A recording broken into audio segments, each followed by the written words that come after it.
Sa matag higayon nga adunay usa ka tawo nga mopili sa dalan sa Kalinaw, usa-usab ka komunidad ang mapalig-on. Dinhi sa Bukidnon, nagpadayon ang paningkamot sa provincial government sa paghatag og bag-ong paglaom pinaagi sa implementasyon sa Enhanced Comprehensive Local Integration Program kun ICLIP. Malampusong gipahigayon sa Provincial Government of Bukidnon ang release of Provincial Livelihood Financial Assistance alang sa 128 ka mga kanhi miyembro sa armadong grupo Hulyo Jess 2026 sa Kaamulan Open Theater, Kaamulan Park, Malaybalay City, Bukidnon. Ubos sa liderato ni Governor Rogelio Nil P. Roque, ang matag benepisyaryo nakadawat og 15,000 pesos nga livelihood financial assistance isip puhunan o dugang kapital alang sa ilang mapiling panginabuhian. Duha na sugod pod mig uma nga mo makakuan pod mi og pag suhol og tanom-tanom.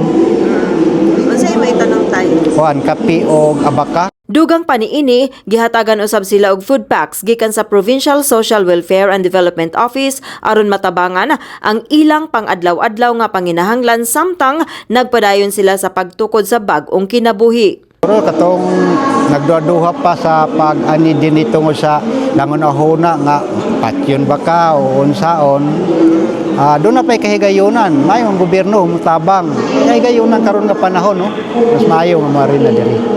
Alang sa mga mipili sa pagbalik sa hustong dalan, ang maong tabang dili lamang pinansyal nga suporta kun dili simbolo usab sa pagsalig ug ikaduhang higayon nga mahimong produktibong miyembro sa katilingban. Palihog pagtaas sa atong tuo nga kamot ug mosunod kanako sa akong istorya karon. Ako si isulti inyong pangalan, miyembro kaniadto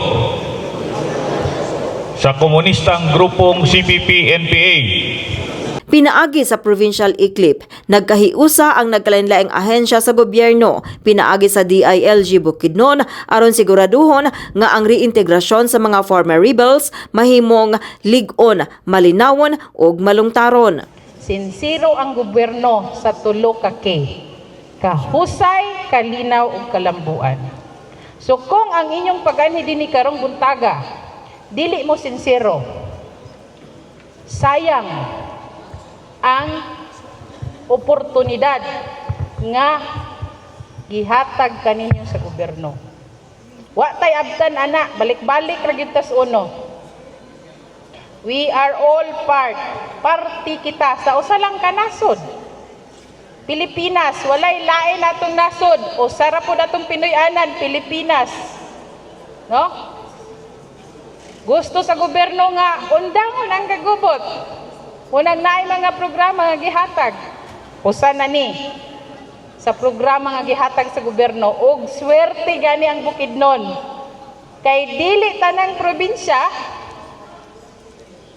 gahatag og immediate assistance sa Friends Rescued. So atong palakpakan si Governor Roque, no? Of course, kauban sa iyang mga sanggunian ug ang Vice Governor kay kung wala ang ilang pagtugot, walay mahatag nga kaayuhan kaninyo karong buntaga. Ang maong inisyatiba kabahin sa padayon nga paningkamot sa Provincial Government of Bukidnon ubos sa liderato ni Governor Roque sa pagpalig-on sa Kalinaw, paghatag og makahuluganon nga ikaduhang higayon ug pagpataas sa kalidad sa kinabuhi sa mga mipili sa reforma. Apan gusto na akong ipaabot ngang tinuod nga kausaban, dili magsugod sa pagdawat ninyo niining assistance. Magsugod kini sa adlaw nga mopili kamo, unsaon kini paggamit. Kaya ang kwarta mahurot. Apan ang maayong desisyon, ang kugi ug ang tinguha nga muuswag, mao ang magdala kaninyo ngadto sa maayong kaugmaon. Uban sa panaghiusa sa lokal nga pangagamhanan, nasyonal nga ahensya ug komunidad, nagpadayon ang Bukidnon isip ehemplo sa usa ka lalawigan nga malinawon, lig-on ug andam sa mas maayong kaugmaon.